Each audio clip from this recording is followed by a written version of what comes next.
L'un des plus grands scandales de la Ve République qui mêle des barbouzes, le tout Paris, une star du cinéma, un président de la République, Georges Pompidou, qui peut-être ne pourrait pas se présenter à l'élection présidentielle. Bonjour Hervé Gattegno. Un cadavre sur la route de l'Élysée. Les derniers secrets de l'affaire Markovic. Vous êtes le patron de l'information sur Radio Classique.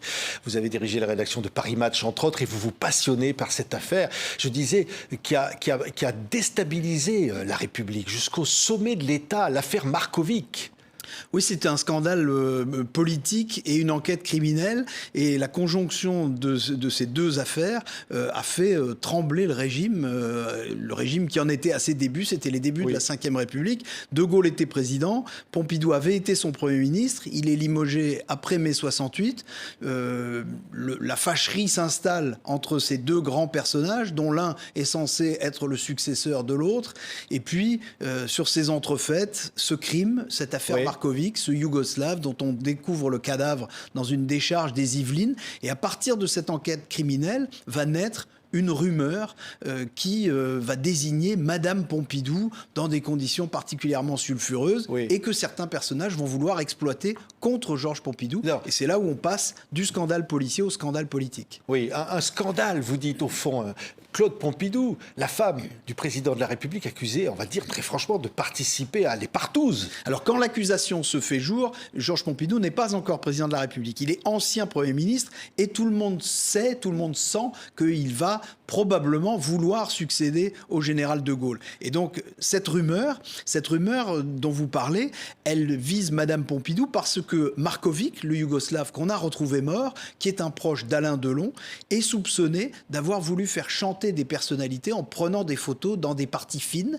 Et un mystérieux témoin yougoslave dépose devant la police et cite le nom de Madame Pompidou comme ayant participé à l'une de ces soirées. L'enquête jamais n'établira le moindre lien entre le couple Pompidou, les fameuses soirées et Stevan Markovic, le mort qu'on en a retrouvé dans cette décharge des Yvelines. Mais la rumeur n'a pas besoin d'indices probants, la rumeur n'a pas besoin de preuves, elle a besoin d'un contexte pour éclore, et ce contexte, c'est celui du destin politique de Georges Pompidou. Pompidou a énormément d'ennemis, ses ennemis vont utiliser ce scandale contre lui. Ah, c'est absolument incroyable, c'est machiavélique, hein. Ce livre est dingue, parce que vous nous racontez tout par le détail depuis le début de cette affaire. Et on la découvre sous un jour nouveau, avec, on peut le dire aussi, quelque part, quelques révélations. Tout part donc de la découverte d'un cadavre dans une décharge publique, dans les Yvelines. 1968. Et ce personnage-là est un Yougoslave qui est quoi, la doublure, le garde du corps d'Alain Delon au sommet de sa gloire. Alors il est un peu l'homme à tout faire d'Alain Delon, qui est déjà une immense star. Alain Delon a 33 ans à l'époque. Il a déjà fait 20 très grands films, dont 10 chefs-d'œuvre, Le Samouraï, Rocco et ses frères, Le Guépard, Plein Soleil. Enfin, c'est une immense star, malgré sa jeunesse.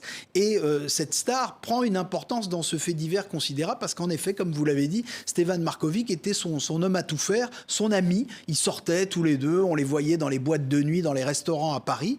Et le jour où on découvre ce cadavre, la police a tôt fait de l'identifier, parce que Markovic a fait un peu de prison. Et donc, la police a ses empreintes digitales. Par lui, on remonte à Alain Delon. Et là, le fait divers devient un énorme fait divers, une histoire qui fait la une de tous les journaux. Il faut dire, le cadavre de Markovic, sur lui, c'est une chemise d'Alain Delon. C'est-à-dire qu'il vit dans la maison d'Alain Delon, avenue de Messine, à Paris. Il a accès à sa garde-robe.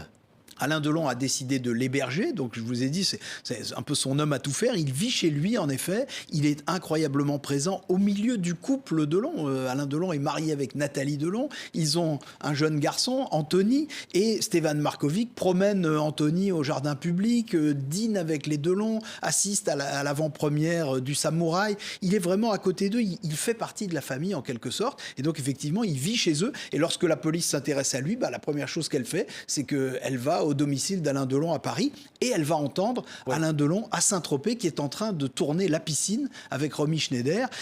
Et donc cet interrogatoire, c'est le début de cette enquête criminelle hors norme, parce que les policiers, quand ils se présentent à Ramatuelle, dans la villa qu'Alain Delon occupe, les policiers ne savent pas qu'Alain Delon, 3 jours plus tôt, a tourné une scène qui ressemble à s'y méprendre à l'interrogatoire auquel ils vont procéder. Si vous vous souvenez du film, dans la piscine, le personnage joué par Alain Delon, qui est le meurtrier, répond à un inspecteur de police à qui on ne la fait pas, qui lui pose des petites questions sournoises et insidieuses et qui a l'air de savoir dès le début que c'est lui le coupable. Et au fond, c'est comme si Alain Delon avait subi un entraînement 3 jours plus tôt devant les caméras pour préparer cet interrogatoire dans lequel il se montre d'une incroyable maîtrise et ne trahit aucune émotion alors que Stevan Markovic, la victime, est censé être son meilleur ami. C'est là où un doute s'installe. Et vous le dites, on lui parle de Markovic, et il en parle d'une manière extrêmement froide alors qu'il a appris la mort de celui qui était très proche de lui, comme s'il ne le connaissait quasiment pas. Oui, donc là, il y a une forme de suspicion dans sa façon de répondre. Tout au long de cette enquête, vous savez, moi j'ai retrouvé toutes les archives de la justice et de la police, donc toute cette procédure qui a duré pendant des années, parce qu'elle a commencé en 1968 et elle s'est terminée en 1976, donc il y a eu des centaines d'auditions. Alain Delon a été interrogé une quinzaine de fois par la police et par les juges d'instruction, et tout au long de cette enquête, on voit l'incroyable impassibilité, l'incroyable froideur d'Alain Delon. Au fond, Delon, quand on lit ses interrogatoires devant la police ou devant les juges, il ressemble au personnage de ses films. C'est par moments extraordinaire. Il y a même une confusion qui s'installe entre les deux. Est-il le personnage de ces films ou est-il le suspect dans une affaire criminelle ou est-il simplement un témoin? Les juges eux-mêmes s'y perdent. Un jour, le juge d'instruction, M. Patard, lui dit face à face, il lui dit, vous savez, pour éviter de me faire piéger, je ne regarde aucun de vos films. Et là, Delon, superbe, lui répond, je vous comprends parfaitement, mais j'espère qu'à la fin de cette enquête, vous en ferez une cure. Oui. Et voilà, tout est comme ça entre eux. C'est un très grand acteur, incontestablement. La question se pose. Dès ce moment-là, mais peut-être est-il un acteur dans le bureau du juge. Parce qu'au fond, cette impassibilité dont vous parlez avec Gattegno, elle ne correspond pas à la réalité de la relation qu'il pouvait avoir avec Stevan Markovic. Vous l'avez dit, qui promenait son fils, qui vivait dans la maison, et dont on va apprendre qu'il avait même eu à un moment une relation intime, sexuelle, avec la femme d'Alain Delon. Oui, Delon, devant les policiers, n'est pas ébranlé du tout par cette révélation, qui n'est pas une révélation pour lui. Évidemment, il le savait. Dans un premier temps, lui a caché ce point pourtant essentiel devant la police. Quand la police le lui fait observer, il se reprend, il dit « oui, au fond, je n'en ai pas parlé parce que pour moi, la page était déjà tournée ». Et donc, il est toujours comme ça, il est toujours dans ce registre, au fond, comme si l'affaire ne le concernait pas directement. Il a un détachement à l'égard de ces faits qui est absolument incroyable. Donc soit c'est un personnage en effet qui n'a pas d'affect et au fond il s'était entiché de ce Markovic mais finalement il n'en a rien à faire, soit il a effectivement des choses à cacher, il ne dit pas tout. Les policiers, le juge d'instruction que j'ai connu, il est mort il y a des années mais que j'avais interrogé plusieurs fois, le juge d'instruction était convaincu des années et des années après qu'Alain Delon ne lui avait pas tout dit dans cette affaire. Ça ne veut pas dire qu'il était forcément impliqué, mais il était convaincu qu'il n'avait pas dit tout ce qu'il savait. Oui, mais alors on apprend que là où vivait Markovic, à l'intérieur de l'hôtel particulier d'Alain Delon, dans cette petite chambre qu'il occupait dans l'hôtel particulier, eh bien cela a été visité après la mort de Markovic et que des documents ont été emportés. Et on se dit, est-ce qu'il y avait une tentative de chantage de Markovic contre Alain Delon? Alors ce sera l'une des thèses retenues par les enquêteurs pendant très longtemps. C'est difficile, avec des années de recul, de dire quelle thèse est la plus vraisemblable. Il y a eu la piste d'un trafic de drogue, mais il s'est avéré que c'était de la fausse drogue. Il y a eu la piste d'un règlement de compte entre voyous, parce que Markovic vivait d'un certain nombre de petits trafics et lui-même donnait volontiers dans le cambriolage et dans le petit braquage. Cette piste-là a été abandonnée aussi. La piste du racket a été abordée, y compris du racket auprès de grandes stars comme Marie Laforêt, par exemple. La police a enquêté pendant des mois pour savoir si Markovic ne faisait pas chanter Marie Laforêt. Oui, Sylvie Vartan est même à un moment donné. Sylvie Vartan a été interrogée, elle, comme témoin. Et donc, la piste d'un chantage à l'égard d'Alain Delon a été particulièrement creusée par la police et par les juges. Pourquoi ? Parce que Markovic confiait à ses amis sa rancune envers Delon. Plus les mois passaient et plus l'amitié se changeait en jalousie.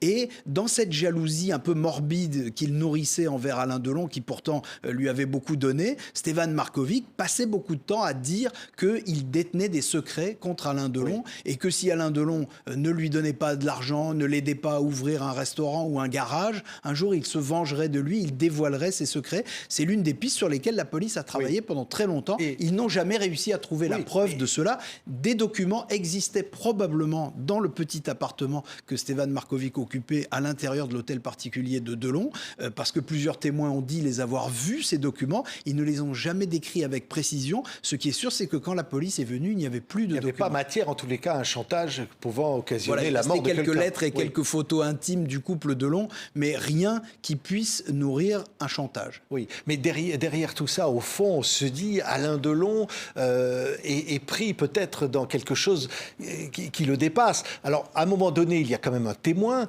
qui raconte qu'il y a véritablement un chantage et que on lui dit Markovic va revenir chercher son dû et que Delon répond il ne reviendra pas. Oui, alors ça, c'est un épisode particulièrement trouble de cette affaire. C'est une déposition secrète que j'ai retrouvée dans les archives personnelles du juge d'instruction, René Patard, disparu depuis, mais qui s'était retiré à Marseille, et je l'avais rencontré assez longuement. Dans les archives personnelles du juge Patard, j'ai retrouvé donc le script de cette conversation secrète qu'a eu un commissaire de police chargé de l'enquête avec un détenu yougoslave qui s'appelait Misha Slovenac. Et ce Misha Slovenac était un ami proche de Markovic. Lui, il a de toute évidence servi d'intermédiaire dans des conversations entre Alain Delon et Stevan Markovic dans l'été qui a précédé la mort de Markovic. Ce Slovenac raconte effectivement ce qui ressemble de très près à une tentative de chantage. Lui, il dit avoir vu des documents, il dit avoir assisté à une conversation entre Alain Delon et Markovic enfermés dans une voiture pendant l'été 1968. Mais cette déposition-là, c'est une déposition secrète parce qu'elle ne figure pas dans la procédure judiciaire, parce qu'après des mois et des mois de négociations entre le juge, la police et ce prisonnier yougoslave, jamais ce détenu n'a accepté de faire une déposition en bonne et due forme, de la signer sur un procès-verbal afin qu'elle puisse figurer au dossier d'instruction. De sorte qu'aujourd'hui encore, dans le dossier que j'ai consulté aux Archives nationales, cette déposition n'existe pas. Oui. Markovic, d'abord, qui était ce Stevan Markovic? D'abord, il arrive dans la vie d'Alain Delon après la mort auparavant d'un autre Yougoslave proche d'Alain Delon qui meurt aux États-Unis. Oui, Alain Delon aimait beaucoup la compagnie de ces jeunes Yougoslaves. Il y en avait beaucoup à Paris à l'époque. Il y avait une filière d'immigration bien établie entre le régime du maréchal Tito, qui était un régime communiste, mais qui avait son autonomie vis-à-vis de l'URSS, et la France. Donc c'était une filière d'immigration. Les Yougoslaves étaient des charmeurs, c'était des beaux parleurs, des costauds. Ils travaillaient beaucoup dans le milieu, dans le petit banditisme. Beaucoup se prostituaient. Et donc, il y avait toute une faune de Yougoslaves. Et Alain Delon, qui en avait rencontré plusieurs sur des tournages, les aimait beaucoup. Il avait donc pris comme secrétaire particulier et comme garde du corps un dénommé Milosevic, dont il s'était entiché, qui était très proche de lui, qui l'avait suivi aux États-Unis quand Delon a essayé de faire une carrière à Hollywood. Et ce Milos était ami avec Stevan Markovic. Milos s'est suicidé aux États-Unis dans des conditions un peu rocambolesques, mais avant de mourir, il avait en quelque sorte recommandé Stevan Markovic à Alain Delon, et Delon expliquera à la police que par fidélité à son ami Milos, il a pris sous son aile Stevan Markovic. Ensuite, l'histoire est devenue un véritable roman noir, et peut-être Alain Delon a-t-il regretté d'avoir respecté son engagement vis-à-vis de Markovic. Mais Markovic, encore une fois, qui était-il? Au fond, c'est un homme à femme, c'est aussi un homme à homme. Oui, il a des relations homosexuelles. Un séducteur qui a des relations hétérosexuelles et homosexuelles, un beau parleur, un petit voyou, un peu mythomane, racontant beaucoup d'histoires qui n'ont pas existé, en rajoutant beaucoup. Ce qui va aussi contribuer à la rumeur politique de l'affaire Markovic, parce que à force de se prêter des relations plus importantes qu'il n'en avait, Markovic a fini par accréditer, même post-mortem, l'idée selon laquelle il était introduit dans tous les milieux et donc pourquoi pas aussi le monde politique. Et donc, lorsque ce fameux témoignage dont nous avons parlé cite Madame Pompidou, les policiers et les juges sont tentés d'y croire dans un premier temps. Ils se disent, ce Markovic connaissait tout Paris, Delon est une figure du cinéma, mais aussi assez proche du régime. Delon avait pris fait et cause pour le régime gaulliste, notamment en mai 68. Et donc, au fond, pourquoi n'y aurait-il pas une proximité entre Markovic et le couple Pompidou? La rumeur est aussi alimentée par ce doute policier policiers de départ. Oui, la rumeur aussi que si Markovic peut avoir une relation, elle a été reconnue avec Nathalie Delon, est-ce qu'il pouvait aussi avoir une relation avec Alain Delon ? Alors à l'époque, c'est une surprise que j'ai eue en lisant les archives de la police, c'est que à l'époque, on n'hésitait pas. Les policiers posaient très clairement ce genre de questions. La question a été posée à Alain Delon lui-même sur procès-verbal. On lui demandait « Avez-vous eu des relations sexuelles avec Stéphane Markovic ?» Delon était catégorique, il a répondu que non. Le frère de Stéphane Markovic, qui était interrogé lui aussi dans la procédure, dit que son frère lui avait également juré ne jamais avoir eu de relations sexuelles avec Alain Delon. Mais l'enquête passe des semaines et j'ai envie de dire même des mois et des mois pour savoir qui couche avec qui. Probablement un temps considérable a été perdu par le juge d'instruction et par la police sur cette piste qui n'a évidemment rien donné et qui de toute façon n'aurait probablement pas apporté un mobile probant à ce crime. Mais ce qui est sûr, c'est que plus on enquêtait sur les mœurs d'Alain Delon et de l'entourage d'Alain Delon, et plus à nouveau la rumeur sur le fait que le mobile serait un chantage de mœurs battait son plein, courait tout Paris. Et pendant ce temps, Georges Pompidou ne le savait pas. Et ses adversaires politiques, ses ennemis politiques en profitaient pour envenimer les choses et pour dégrader son image auprès du général de Gaulle, ce qui n'a pas été sans conséquence sur l'histoire de la Ve République. Mais donc l'entourage de ce show business, on va dire, de ce milieu parisien va être interrogé. Alors vous avez cité Marie Laforêt tout à l'heure, mais ça va être le cas aussi de Nicoletta, dont vous dites qu'elle a une relation intime avec Alain Delon juste avant le tournage de La Piscine. Elle va être interrogée sur sa participation ou non à des parties fines. Oui, elle aussi, comme Mireille Darc, qui était devenue la compagne d'Alain Delon, comme Nicoletta, tous ces gens-là, qui sont quand même des grandes célébrités de l'époque. Leur photo est dans le journal quand ils sont entendus à la police. Et ce que les journaux ne racontent pas, mais que j'ai lu avec stupeur des décennies plus tard dans les procès-verbaux, c'est que toutes ces stars, on leur demande clairement, est-ce que vous avez couché avec Alain Delon? Est-ce que vous avez couché avec Stéphane Markovic? Est-ce que vous avez participé à des parties fines? On demande ça les policiers n'y vont pas de main morte. On demande ça. Les policiers n'y vont pas de main morte. C'est pas notre genre. Voilà, Nicoletta a même une réponse assez amusante. Elle dit je suis assez libre, mais lorsque j'ai des relations sexuelles, c'est avec une seule personne à la fois. Donc, vous voyez, il y a des dialogues de théâtre dans cette on voyait procédure. Mireille Darc, qui va devenir la nouvelle compagne à ce moment-là d'Alain Delon, et qui va être elle aussi interrogée. Et alors, elle dit non, qu'elle n'a jamais vu Markovic. Vous dites non, c'est pas vrai, elle le connaissait. Oui, alors elle l'a croisé dans un avion, elle l'a rencontré plusieurs fois parce qu'il y a eu quand même une époque où Markovic était dans l'intimité d'Alain Delon et Mireille Darc était en train d'y entrer. Néanmoins, on peut faire crédit à Mireille Darc sur ce point de n'avoir pas été très proche de Stéphane Markovic. Dans l'entourage de Delon, les époques se succédaient et à chaque époque correspondait une femme en réalité. Donc on voit que c'était un chapitre qui s'était tourné, le chapitre Nathalie Delon, et un nouveau chapitre s'ouvrait avec Mireille Darc. Mireille Darc, en revanche, a beaucoup subi les conséquences de l'affaire Markovic parce qu'elle a vécu les intrusions de la police, les convocations, les écoutes téléphoniques. Je raconte dans mon livre que les policiers faisaient des gorges chaudes en espionnant des conversations de Mireille Darc au téléphone avec un ministre de l'époque particulièrement célèbre et qui pouvait, Valéry Giscard d'Estaing, qui pouvait intervenir dans ses ennuis fiscaux, car Mireille Darc avait des ennuis avec le fisc, et c'était en effet Valéry Giscard d'Estaing. Oui. Alors, une qui remporte le secret, c'est donc Nathalie Delon, mais elle avoue aux enquêteurs qu'elle a eu une relation vraiment forte, intime, et qu'elle a beaucoup de peine à la mort de Markovic. Oui, on voit en effet. Elle dit, c'est pour ça que j'ai voulu garder ces documents dont on se demande ce qu'il y avait dans ces documents. Alors,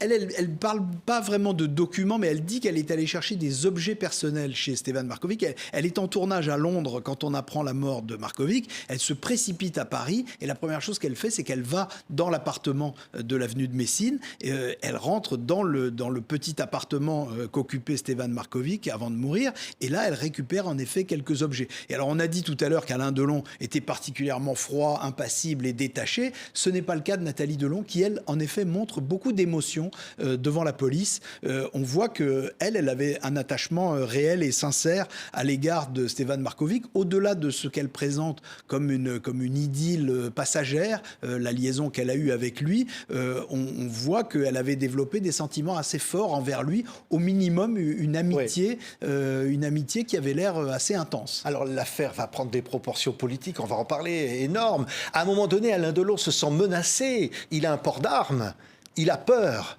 Il sent qu'il peut mourir, il prend à témoin la presse. Il reçoit lui-même des lettres de menaces, plusieurs fois. La police est elle-même également informée de menaces qui viennent de la colonie yougoslave.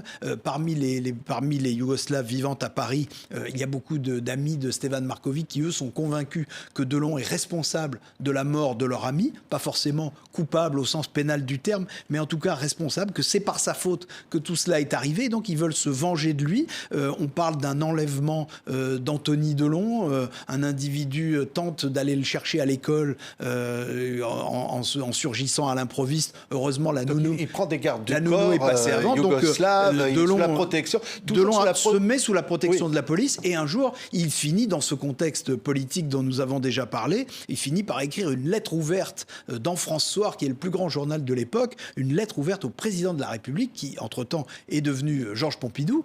Pompidou a été élu en juin 1969. Et donc, Delon, dans une lettre assez ambiguë, se met sous la protection de Georges Pompidou en rappelant publiquement toutes les avanies qu'il a subies dans cette affaire Marković et en laissant entendre qu'au fond, toutes ces avanies, il les a subies parce qu'il n'a pas voulu mettre en cause Georges Pompidou, comme s'il y avait matière à mettre en cause Georges Pompidou. Et une fois de plus, la rumeur concernant Georges Pompidou repart. Oui, mais c'est aussi une manière de dire le sort de Georges Pompidou et le mien sont liés. Et alors pourquoi ? Parce qu'évidemment, à un moment donné, il y a un truand à une audition qui parle de parties fines, on va les appeler comme ça, dans laquelle une femme de ministre à l'époque participait avec un grand nez, dit-il, et chacun pense à Madame Pompidou. La rumeur démarre là, mais elle démarre d'un témoignage de truand. Un témoignage de truand qui est en prison, qui est à la prison de Fresnes, qui est interrogé dans des circonstances assez étranges. Ce truand écrit une lettre à Alain Delon dont il ne peut pas ne pas savoir qu'elle va être interceptée par les gardiens. Un prisonnier, quand il écrit une lettre à l'extérieur, il sait que son courrier va être ouvert. Et dans cette lettre, ce prisonnier qui s'appelle Akov, ce Akov qui est un Yougoslave aussi, ami de Marković, écrit à Delon pour lui demander ce qui s'est passé. Il a appris la mort de Marković et il voudrait comprendre. En citant le nom de Marković dans une lettre adressée à Delon, évidemment, il sait que ça va donner l'alerte, ce qui ne manque pas d'arriver. Le juge Patard, chargé de l'enquête sur la mort de Marković, est prévenu. On lui fait lire cette lettre. Il envoie un policier à la prison en disant il faut aller interroger ce Akov. Et ce Akov, qu'est-ce qu'il déclare ? Il déclare que Marković faisait du chantage, qu'il prenait des photos dans des parties fines. Il avait toujours un appareil photo en bandoulière. Hein. Voilà, souvent. Oui, souvent. Et donc, ce Akov présente un témoignage particulièrement troublant dans lequel il va effectivement citer le nom de Madame Pompidou. Mais alors, il va le citer dans des conditions bizarres, puisque dans un premier temps, le policier ne prend pas l'intégralité de sa déposition par écrit, il prend des notes et il met un terme au procès verbal sans que le nom de Madame Pompidou figure. Simplement, quand il rentre à son service, le policier y rend compte à ses supérieurs, et là, nous sommes dans le contexte politique de 68. Georges Pompidou n'est plus Premier ministre. La succession de De Gaulle est en train d'être envisagée par un certain nombre de personnages.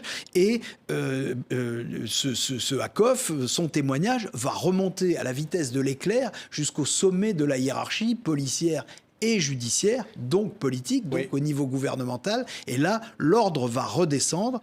Ordre donné au juge d'instruction et à la police, il faut réentendre ce Akov, et cette fois, il faut qu'il cite le nom de Madame Pompidou. Ça veut dire que ça vient d'en haut. Quand vous dites d'en haut, ça voudrait dire de tout en haut. Il y a le général de Gaulle en haut. Ça vient de tout en haut. Est-ce que le général, au fond, a lâché Pompidou ce moment-là, ou a essayé de provoquer la chute? Le général de Gaulle, il est informé de ce qui se passe par son secrétaire général de l'Élysée, Bernard Tricot, à l'époque. Tricot, informé de l'audition de Akov et de ce qui se passe dans le dossier du juge Patard, prend un hélicoptère et fonce à Colombey-les-Deux-Églises voir le général, parce que nous sommes le week-end de la Toussaint 1968, donc de Gaulle s'est retiré sur ses terres, il n'est pas à l'Élysée pour plusieurs jours. Tricot ne veut pas attendre et donc il fonce à Colombey pour lui raconter tout cela. Avant, Tricot a une réunion avec René Capitan, qui est le garde des Sceaux, qui est un ennemi intime de Georges Pompidou, pour des raisons politiques et personnelles. Les deux hommes se détestent. Et il a une conversation également avec Raymond Marcellin, qui est le ministre de l'Intérieur et qui donc, lui, est le chef de la police. Et donc, il y a toutes les informations qui lui remontent par la hiérarchie policière. Et donc, muni de ces informations, Tricot va aller présenter une version au général de Gaulle, dont je démontre dans mon livre qu'elle est mensongère.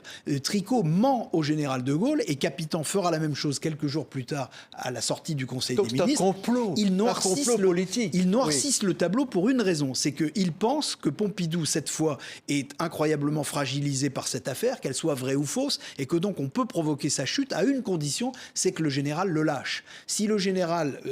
pour placer Couve de Murville, par exemple. Si le général fait rempart et oui. dit non, on ne peut pas toucher à Pompidou sur des témoignages aussi fragiles, l'affaire va s'arrêter. Donc il faut convaincre le général de ne pas intervenir. Et donc pour cela, Capitan et Tricot noircissent le tableau. Ils lui font croire au général de Gaulle que le dossier est déjà très mauvais pour Georges Pompidou. Or, c'est faux.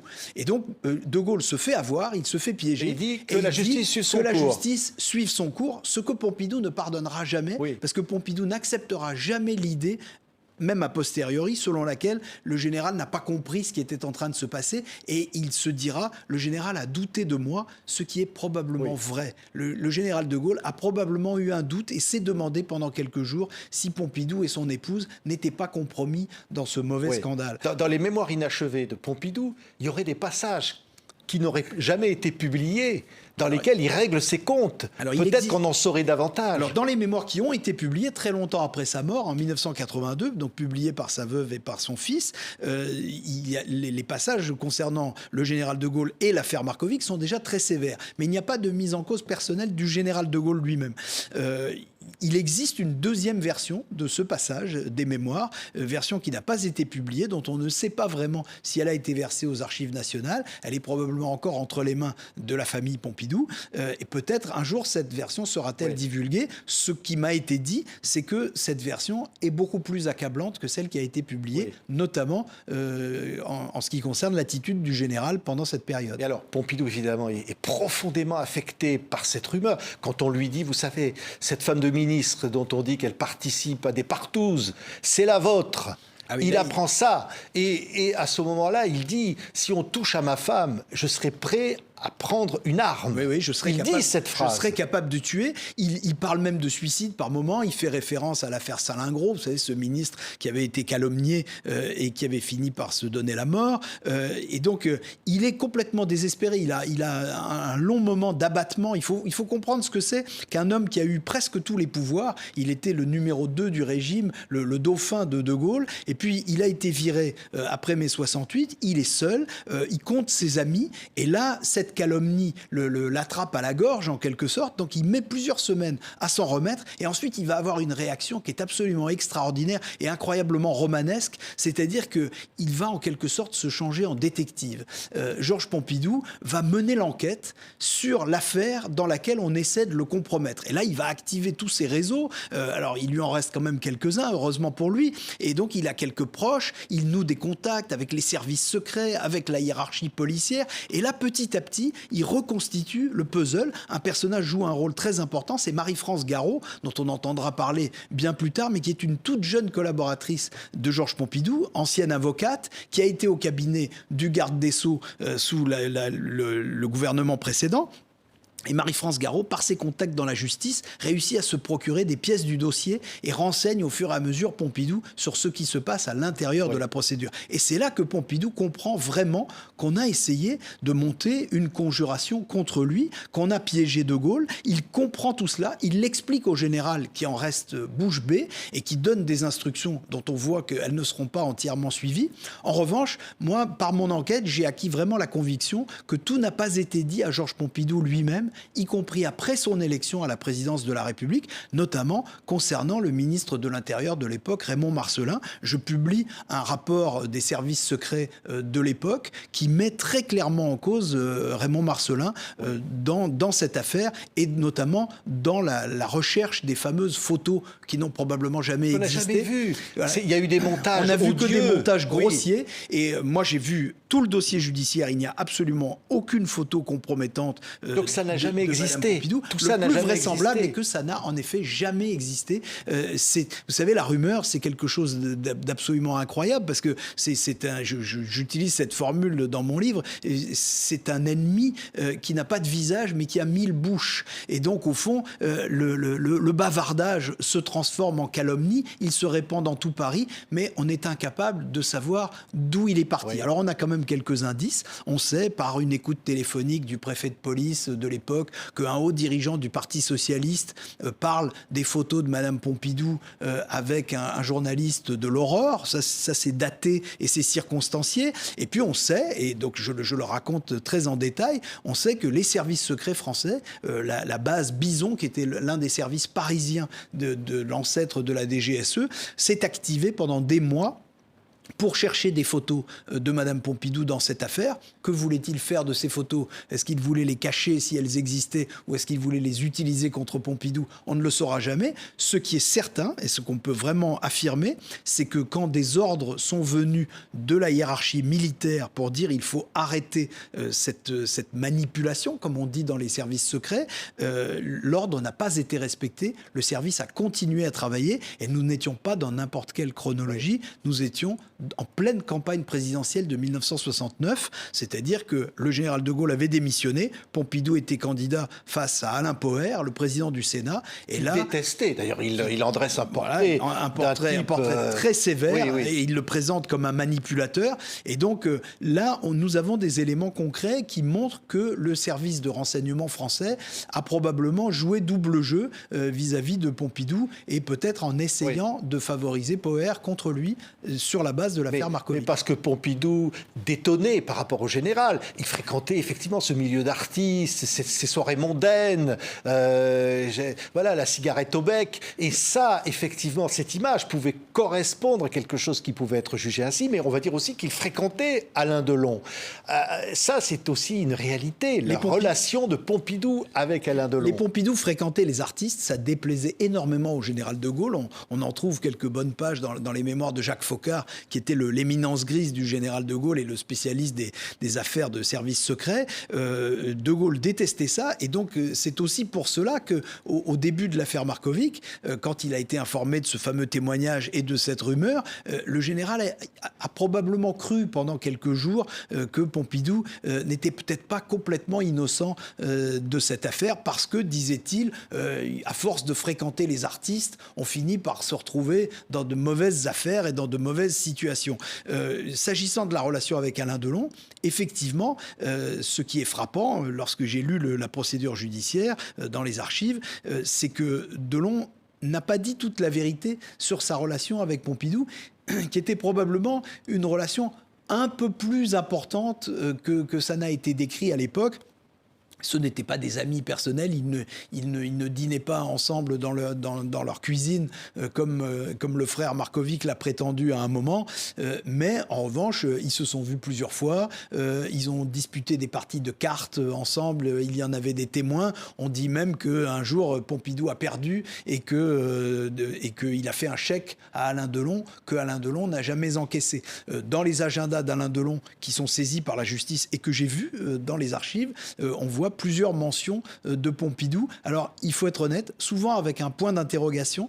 Et Pompidou, dans une des confidences qu'il fait à l'époque à un de ses amis journalistes, dit « Il s'en est fallu de peu que nous dînions ensemble, les Delon et nous, à Saint-Tropez, mais ma femme avait une migraine et donc nous n'y sommes pas allés. » Si ce dîner avait existé, probablement que dans le contexte de l'époque, ça aurait été présenté comme un indice supplémentaire contre Pompidou dans cette affaire qui était très largement manipulée. Mais quand même incroyable, hein, Hervé Gattegno. Un cadavre sur la route de l'Élysée, les derniers secrets de l'affaire Markovic. Il y a encore tellement de choses dans votre bouquin, mais il y a un nom qu'on n'a pas encore prononcé, c'est François Marc-Antony, qui est quand même un personnage clé, un grand truand, qui va finir ses jours en écrivant des livres sur l'affaire Markovic, qui est cet homme qui, à un moment, rencontre un témoin qui lui dit je t'ai reconnu dans la voiture qui conduisait Markovic jusqu'au lieu où il ne va jamais revenir, et qui lui répond si tu m'avais reconnu, tu ne sortais pas vivant, et qui sort en lui montrant un pistolet à la ceinture. Sort un pistolet. Ça, c'est Marc Antony, et c'est quelqu'un que connaît très bien Alain Delon. Oui. Et il vit à un moment dans le triplex de Mireille d'Arc. Oui, absolument. C'est un vrai gangster, un homme, une figure du milieu, comme on disait à l'époque. Effectivement, un ami d'Alain Delon, plus proche que Delon ne l'a dit, puisque quand Delon apprend la mort de Markovic, la première chose qu'il fait, c'est de téléphoner à Marc Antony. Donc, probablement pensait-il que cette information était de nature à l'intéresser. Et donc, ce Marc Antony est un vieux briscard de la pègre. Les policiers le connaissent par cœur. Et donc, lorsqu'ils vont tomber sur lui dans cette affaire et découvrir qu'il a peut-être un lien avec l'affaire, parce qu'il avec l'assassinat directement.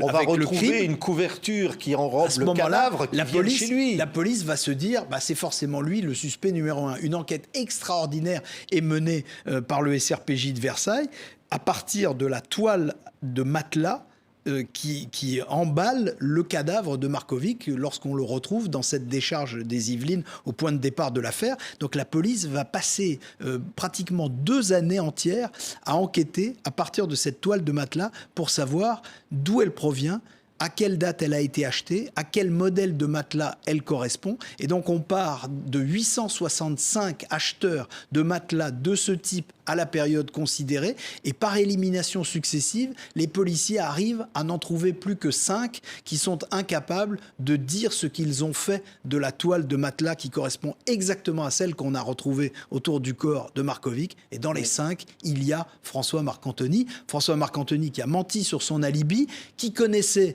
Markovic. Il le connaissait très bien même. Il le connaissait très bien. Ils ont des conversations en tête à tête. Et Markovic le désigne dans les lettres qu'il écrit avant sa mort. Parce que c'est ça qui est important dans cette lettre. Il désigne ce qui pourrait lui arriver et il cite des initiales. Markovic a peur. Dans les 15 jours qui précèdent sa disparition, il écrit 3 lettres à son frère, 2 qu'il lui envoie directement par la poste, une qu'il dépose chez un de ses amis et compatriotes yougoslaves à Paris. Et dans ces 3 lettres, il dit qu'il s'inquiète pour sa vie et que s'il lui arrive quelque chose, il faudra se tourner du côté d'Alain Delon et de François Marc Antony. Il dit AD.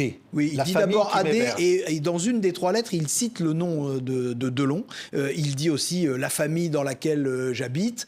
Donc il désigne très clairement ça, quand Alain on va Delon. montrer cette lettre à Alain Delon, là il est désarçonné. Vous disiez tout à l'heure qu'il était très maître de lui, là il est désarçonné. C'est le seul moment en effet de l'enquête où on sent que Delon vacille un peu et il va là aussi avec une grande maîtrise de soi, il va transformer cet étonnement en colère. Et donc il va devant les policiers se mettre en colère contre Marc Antony, contre Markovic, en disant mais je ne comprends pas ce que j'ai pu lui faire pour qu'il dise des horreurs pareilles sur moi. Au fond, je ne lui ai fait que du bien. Je l'ai recueilli, je l'ai hébergé chez moi. Et pourquoi viendrait-il me désigner? Pourquoi l'aurais-je tué, moi qui n'avais rien contre lui? C'est un des très nombreux mystères de cette affaire. Mais il y en a beaucoup. Incroyable mystère. Georges Pompidou, lui, va tomber malade. Et on peut penser que cette affaire ne va pas d'abord être élu les choses. Président de la République, donc ce qui veut dire que les comploteurs n'ont pas réussi leur coup. Il a quand même été élu. Et ensuite, effectivement, il restera hanté par cette affaire toute sa vie. Vie qui sera malheureusement pour lui abrégée par la maladie. Cette forme très rare de leucémie qui va l'emporter, qui va écourter son mandat. Et donc, il va mourir en 1974 alors que l'affaire est toujours à l'instruction. Oui. L'affaire ne sera close qu'en 1976. Par un non-lieu. Et elle va se terminer, elle va se terminer en queue de poisson par un non-lieu, parce qu'après la disparition de Pompidou, plus personne ne veut entendre parler de cela. C'est Jacques Chirac qui est Premier ministre à l'époque, qui est en quelque sorte l'héritier politique de Georges Pompidou. Et Chirac fera tout ce qu'il peut pour que cette affaire soit enterrée. Et donc les deux sorts, le sort de Pompidou et le sort d'Alain Delon, étaient liés en quelque sorte. Quand l'un a été, entre guillemets, disculpé par sa mort, Alain Delon a été quand même poursuivi par cette affaire. Au fond, vous vous dites aujourd'hui avec ATV, il n'a pas tout dit dans cette affaire. Non, je pense qu'il n'a pas tout dit. Je lui ai évidemment proposé de me recevoir pour en parler. Il savait que j'avais ce projet d'enquête et de livre. Il n'a pas souhaité me rencontrer. Je pense qu'incontestablement, il n'a pas dit tout ce qu'il savait sur cette affaire. Et je pense que son ami François Marcantoni, lui, a beaucoup menti dans cette affaire. Il a obtenu un non-lieu un peu miraculeux. Un grand policier qui a travaillé sur cette affaire, le commissaire Bardon, me disait aujourd'hui, n'importe quel personnage ayant le pédigré de Marcantoni qui se retrouverait dans une telle situation devant la justice comparaîtrait devant la cour d'assises et ça ne prendrait pas longtemps avant que le jury prononce une condamnation. Beaucoup de gens savaient dans cette affaire. Évidemment, on peut supposer que François Marcantoni savait. Beaucoup de gens savent encore aujourd'hui. Moi, je ne dirais pas que beaucoup de gens savaient. Je dirais que peu de gens savaient et que c'est ce qui a permis au secret d'être si bien gardé pendant tant d'années. Il y a forcément autour des assassins ou de l'assassin quelques témoins, mais probablement pas beaucoup. Et ce qui a empêché la résolution de cette affaire, c'est à la fois les maladresses de la justice et de la police au départ, et c'est ensuite la rumeur politique qui a tout submergé et qui a conduit la justice sur une fausse piste. C'est aussi la leçon que j'en tire, et on est obligé de constater, quand on connaît bien les affaires politico-judiciaires, comme c'est mon cas, j'ai été journaliste d'enquête pendant très longtemps dans plusieurs journaux, on est obligé de tirer cette conclusion que ça pourrait se reproduire. Il arrive souvent que dans ces affaires qui mettent en cause des politiques, la justice s'égare, puis ensuite se soumettent. C'est ce qui s'est passé dans l'affaire Markovic. Les juges se sont d'abord égarés et ensuite ils se sont soumis. Mais Alain Delon, vous le disiez, à la fois personnage, le même personnage dans ses films. Hein, et en même temps, cette affaire a contribué à la légende d'Alain Delon. C'est-à-dire qu'elle aurait pu, ce scandale... Une sorte de Frank Sinatra. Ces gardes à vue, ces passages au tribunal, ça aurait pu flétrir sa légende d'une façon irrémédiable. Ce n'est pas ce qui s'est produit. Au contraire, d'une certaine façon, ça a servi la légende d'Alain Delon en faisant de lui un personnage qui était peut-être plus vrai que nature lorsqu'il jouait les gangsters. Qui rappelait ça de son enfance quand il jouait dans la cour de la prison de la Santé. Dans la prison de Fresnes. Il était parce que sa nounou était mariée à un gardien de prison, et donc quand il était enfant, il jouait dans la cour de la prison. Oui, c'était en quelque sorte, c'était sa destinée. Il est probable que la fascination de Delon pour ce monde-là vient en effet de son enfance. Elle ne l'a jamais lâché. Il faut reconnaître qu'avec un certain panache, Alain Delon n'a jamais abjuré cette fascination pour les gangsters. Il l'a même souvent revendiqué. Et dans les personnages de gangsters qu'il a joués au cinéma, il était content de dire dans les interviews qu'il donnait qu'il essayait de leur donner beaucoup de vérité et que parfois des vrais gangsters venaient lui rendre hommage dans des soirées ou dans des restaurants en lui disant au fond, vous êtes meilleur à l'écran que nous ne le sommes, nous, dans la réalité. Et il adorait ça. Il adorait quand on dit Il adorait. C'était le compliment qu'il préférait. Ouais.